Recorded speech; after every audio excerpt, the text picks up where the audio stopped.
તો ગિફ્ટ સિટીમાં દારૂની છૂટ પર કયા નેતાએ શું કહ્યું તે જાણીએ મારા સહયોગી સીમા પાસેથી। જી સીમા।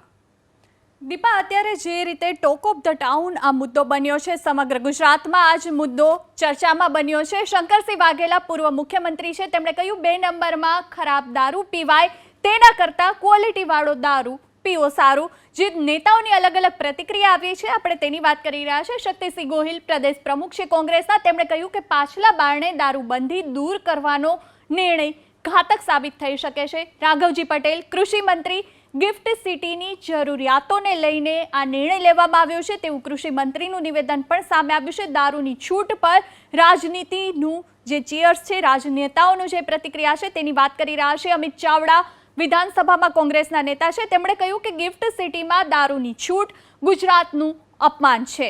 આ ઉપરાંત અલ્પેશ ઠાકોર ભાજપના ધારાસભ્ય છે, તેમણે પ્રતિક્રિયા આપી કે વિદેશી વેપારી ડેલિગેશન્સ માટે આ છૂટનો નિર્ણય લેવામાં આવ્યો છે। ગેનીબેન ઠાકોર કોંગ્રેસના ધારાસભ્ય વાવથી, તેમણે કહ્યું કે દારૂની છૂટ આપી સરકારે કલંકિત કામ કર્યું છે।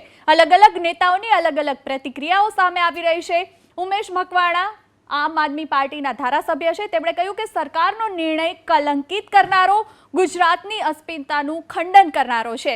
જ્યારે ભાજપના ધારાસભ્ય રમેશ તિલાડાએ કહ્યું કે સરકારનો નિર્ણય ગિફ્ટ સિટી પૂરતો જ મર્યાદિત છે।